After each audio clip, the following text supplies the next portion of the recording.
Prvata knjiga od Noviот Завет во Евангелието според Матеј почнува вака како што прочитавме.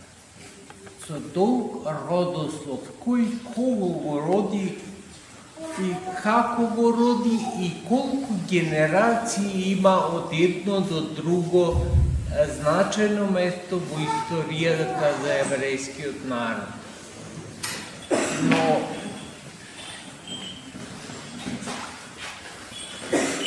кога човек од друга страна ќе погледне, Свети апостол Павле советува на верниците: немојте да се занимавате со испразни родослови, зашто познато е дека евреите и до ден денеска се занимаваат со родослови кој може подалеку да стигне во предците.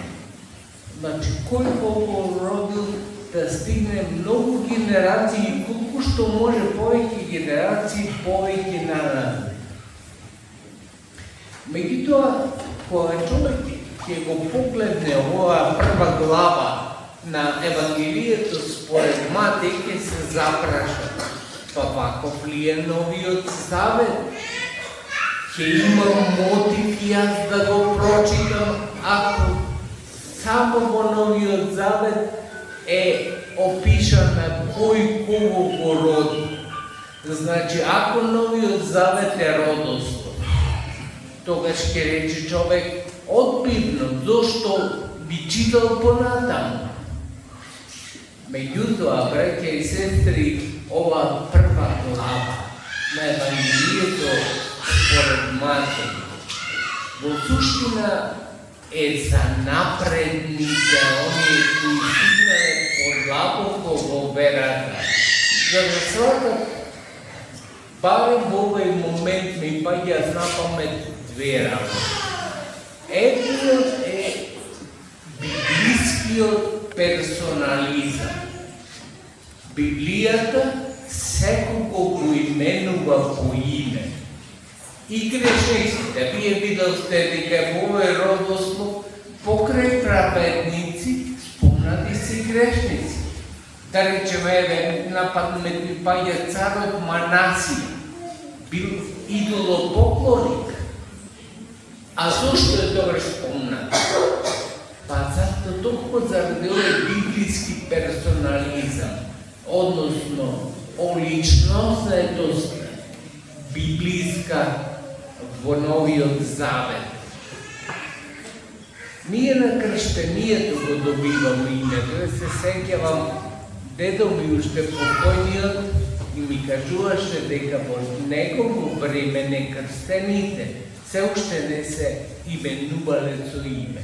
Значи, оној, ако е машко, или она, ако е женски, како може да трае додека не се крсти и 3 години, да кажеме, некој после 3 години се кршта. Ама оно име кое го добиваме на крштенијето е запишано, во смисло алегорично речено запишано, зашто на Господ не му треба масело, како нашо не треба, и сега и нас дури не ни треба масело, пишуваме на компјутер. Меѓутоа, тоа име што го добива човек на крштенијето е име за вечност. И така не условува Господ според името и не познава и не разпознава според името. Се сеќавате на еден нафтан кој денеска го читавме во Воскресното Евангелие на утрената. Света Марија Магдалена оди на гробот Христов за да го помаче. Меѓутоа, го нема телото од Христова таму и му вели, сметајќи дека тој градинарот му вели: каде го скривте, мојот Господ?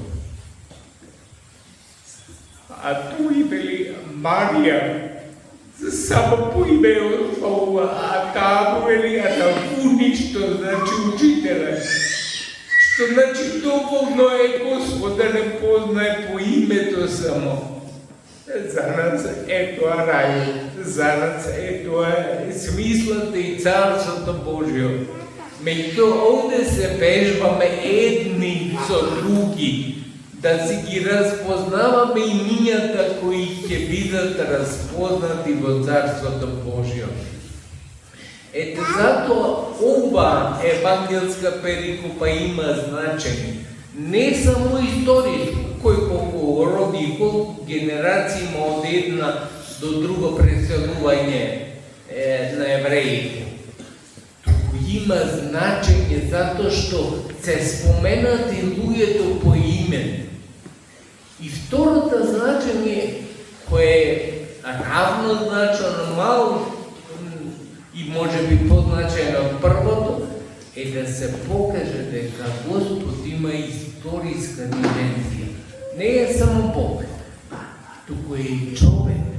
Значи, и тоа не се страмал да дојде во овој свет и преку грешници. Значи, неговите правоци можат да бидат и грешни, меѓутоа Господ не го прави да биде грешен. Ама неговата димензија, која е значено ние да ја разпознаеме е богочовечка. Значи, тој спасува и спасител наш станува само како Бог и како човек. Нити само како Бог, нити само како човек. Ќе рече многу векови на Свети Григори Богословен, зволувам човек да ме спасува. Значи, ако Христос се само човек, нека извини, ама не го дозволуваме да ни биде спасител. Ама Христос е и Бог и човек. Еве, ова генеалогија покажува дека е човек. Дека имаше предходници негови. Дека се роди од род човечки, ама дојде и како Бог. Разлика меѓу духалците, денеска најголем број се коптите во Египет, е тоа што тие веруваат дека Христос е само Бог. Сиријската црква во Сирија верува дека Христос е само човек. А ние после халкидонците, значи го зборувам за соборот кој е одржан во Халкидон во 451 година, велиме дека Господ е и Бог и ето може само Бог. Не може човек да биде Бог и не може Бог сам да биде човек, а од оние богови за кои сме учеле во митологија. Меѓутоа, нашиот е Бог предвечен, кој живее со Оца предвечно. Значи, уште пред светот да биде створен, постои нашиот Бог. Ама во еден момент од времето се раѓа и како човек. Тоа е само нашиот Бог. Немате друга религија, испитете и сите религии ќе видите дека нема спасител во човек. Тоа ни го кажува Еродот, кој го читаме пред Божи. Идната недела веќе е Божи, а ова Евангелие секогаш се чита во неделата пред Божи. Значи се чита за да не увери сите дека нашиот Господ има човечка природа, покрај Божија. Нема само човечка, нема само Божија, туку има Богу човечка природа. Тоа е за нас спасително. Ако пише само Бог, не може да не спасува, зашто некој носи нашиот живот, па да воскресне од мртвите. Не е смртен Бог ако е само Бог. Ако е само човек, не може да воскресне. Зашто човек не воскреснува без силата Божја.